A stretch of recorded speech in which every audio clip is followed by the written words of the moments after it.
If statements. It is a function in spreadsheets or Excel used to create if statements and to decide whether to output statement A or statement B based on the true or false of the condition given. The first thing we have to do is to first create a logical expression. Here, if logical expression, value if true, and value if false. Or a condition for the statement to be true. In this case, I set the condition to be if the score is less than 75, then the condition is true, and the output of the condition, the output value if the condition is true, is fail, and if the output value is false, or in this case, more than 75, then the output is success. In the engineering application, it could be used to manage and give feedback if the testing of a pump or a generator scores below 75. It fails and does not reach the consumer, but it will be sent back and fixed in the factory. In this case, the table shows pump and generator with different types of categories and different types of scores. So, the logical expression for this table, if you want to print success and fail, this is the statement. If the score is less than 75, they will fail. And if the score is more than 75, it will say success. And this is this expression or this statement is inserted in this table all the way down to table 6. This is the statement. Count if, sum if, and average if. These are commands. Firstly, to count or add up an amount of simple data, to sum an amount of data based on a specific category, and to average an amount of data based on a specified category. In this example, I made two categories that are symbolized as products, which are pump and generator. And the data is the price of the products, which is this part. For the count if, we have two statements that we have to fill in. The command, which are range and criterion. The range is the data we want to count, and the criterion is the specified data we want to count.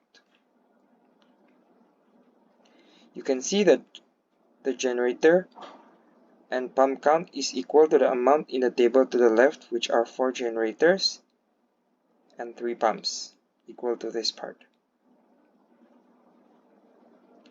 SUMIF is a command that has 3 statements we have to fill in, which are range for the category, criterion is the specified data we want to choose from the range, and sum range is the data we want to have the sum of based on the specified criterion, which is this part. Average if has 3 statements. We have to fill, which are criteria range, criterion, or the specified data we want from the criteria range, and the average range, which is the data range we want to have the range of. The engineering side of it is good for managing inventory or to manage prices. So VLOOKUP. VLOOKUP is an easy way for us to find specified data or an array of data we need based on a single data or ID that could specify the other information we need. For example, we can see on the table there are item idea, item, and price. We can find the item and price based on the item ID that we write or look up over here. There are 4 commands we have to fill for VLOOKUP, which are search key, or the item we want to find the specific data of. Range is the range of data we want to sort through for the specified data. Index is the column we want to find the data for, and in this case we want to look at items, so we select column 2. And lastly is sorted, which has values either false, that means that the data has to be exact, and true, which means that data doesn't have to be 100% exact. Let me try to test it out for you. So this is the VLOOKUP spot. We can submit an item ID, for example, for television WR234. It will compute the item name and the price. These are the commands for it. This is also the command for it.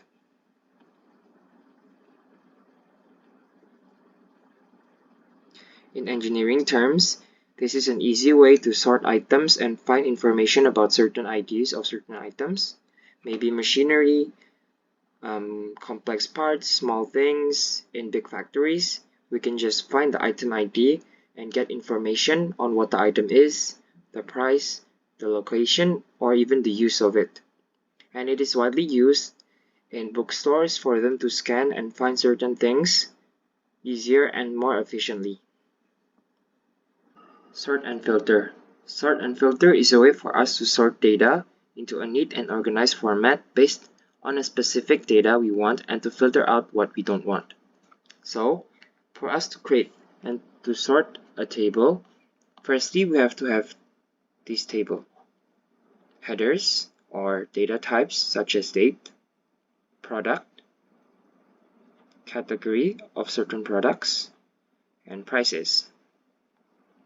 So, firstly, what you want to do to create the table that could sort and filter, like the table above here, is to select the table you have with the information and the data you have with the headers. You select all of it, you press Insert, and then you press Table.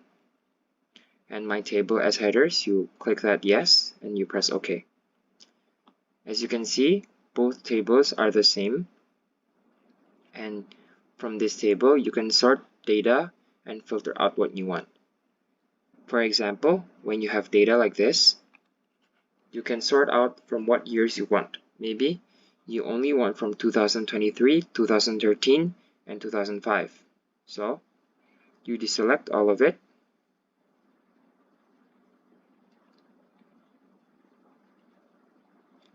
And you press OK. It shows only 2005, 2023, 2013, 2005, and 2023 data with the products, categories, and prices. Maybe from these years, you want categories of only food-related products. You deselect all of it, you press Food, and you press OK. As you can see, the date is only 2003-2005, products, and food category. If you put it back, all of it back to the normal places, you can see that the table is back to normal. And what is the engineering application for the tables and the sorting system? For now, maybe there's only a few tables here, but for a factory, a business, or an engineering place, there is definitely a lot more data to be filtered out and sorted. For us to have a table like this, it is way easier for us to sort and filter data and find the specified data we want without having to struggle sorting from hundreds or maybe thousands of data. Pivot table. What is a pivot table? Pivot tables provide a way to summarize data in your spreadsheet automatically, aggregating, sorting, counting, or averaging the data while displaying the summarized results in a new table. A pivot table acts as a sort of query against a source data set. So, firstly, we have a data table over here with month, brand, area, and units sold. So, let me fix that. Okay. For the months, we have September, March, December, September, and so on. Brands, we have technology brands, Samsung, Apple, Huawei, and so on. The areas are Surabaya, Jakarta, Bandung, and Malang. The units sold are to be seen here. So for us to create a pivot table from this table, we firstly have to select all of this, and then we press Insert, and then we press Pivot Table. And then from the table range, we already selected, we put a location, which is here, and we press OK. Oh, my bad. Okay, we press this, existing worksheet, and then we press location, and we press OK. So we can have a pivot table over here, and our original table is still existing over here, and it's not tampered with. So to our right, we can see pivot table fields. Choose fields to add to report. So there is month, brand, area, and unit sold. For example, we want to put month in the rows. We can see over here, row labels as March, April, September, November, December on the row side of it.